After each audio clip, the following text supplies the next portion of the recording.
Fat loss series day 2. First meal ಬಂದು ನಂದು 4 bread, ಅದ್ರ ಜೊತೆಗೆ ಸ್ವಲ್ಪ ಆನಿಯನ್ ವೆಜಿಟೇಬಲ್ಸ್, ಅದ್ರ ಜೊತೆಗೆ 4 ಎಗ್ ಹಾಕಿ ಒಂದು ಬ್ರೆಡ್ ಮಸಾಲ ಮಾಡಿದೆ. ಅದಾದಮೇಲೆ ಒಂದು ಮ್ಯಾಂಗೋ ತಿಂದು, ಅದಾದಮೇಲೆ 200 ಗ್ರಾಮ್ ರೈಸ್, ಅದ್ರ ಜೊತೆಗೆ ಸ್ವಲ್ಪ ವೆಜಿಟೇಬಲ್ಸ್, ಅದಾದಮೇಲೆ 5 ಎಗ್ ವೈಟ್, ಅದಾದಮೇಲೆ 1 ಫುಲ್ ಎಗ್ ತಿಂದೆ. ಸೆಕೆಂಡ್ ಮೀಲ್ ತಿಂದು ರೆಸ್ಟ್ ಮಾಡಿ ಅದಾದಮೇಲೆ ಜಿಮ್ಮಿಗೆ ಹೋದೆ. ಇವತ್ತಿದ್ದು back session. First workout pull up,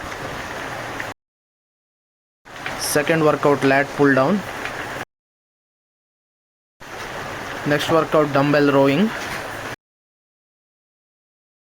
next workout face pulls, next workout dumbbell shrugs, next workout dumbbell pass curls.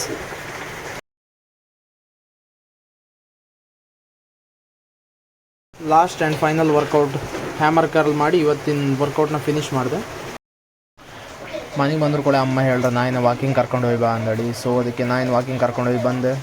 ಒಂದು ಕ್ರಿಟಿನ್ ಹಾಕಿ ಅದ್ರ ಜೊತೆಗೆ ಒಂದು ಫುಲ್ ಮ್ಯಾಂಗೋ ತಿಂದು ಆಫೀಸಿಗೆ ಹೋಗೋಕ್ಕಿಂತ ಮುಂಚೆ 4th ಮೀಲ್ ಟೈಮ್ ಆಯಿತು. ಅದಕ್ಕೆ ಮಾಡೋದೊಂದು ಸ್ವಲ್ಪ ಎಗ್ ರೈಸ್, ಅದ್ರ ಜೊತೆಗೆ 200 ಗ್ರಾಮ್ ಚಿಕನ್ ತಿಂದು ಸೀದಾ ಆಫೀಸಿಗೆ ಹೊರಟೆ. ಆಫೀಸಿಗೆ ಹೋಗಿ ಆದಮೇಲೆ ಆಫೀಸಂಗೆಲ್ಲ ಕೆಲಸ ಎಲ್ಲ ಮುಗಿಸಿ ರಾತ್ರಿ ಊಟದ ಟೈಮಿಗೆ ಮಧ್ಯಾಹ್ನ ಮಾಡೋದು ವೆಜಿಟೇಬಲ್ಸ್, ಅದ್ರ ಜೊತೆಗೆ 250 ಗ್ರಾಮ್ ರೈಸ್, ಅದಾದಮೇಲೆ 200 ಗ್ರಾಮ್ ಚಿಕನ್, ಆಮೇಲೆ ಮಜ್ಜಿಗೆ ಕುಡಿದು ಇವತ್ತಿನ ಡೇನ ಎಂಡ್ ಮಾಡಿ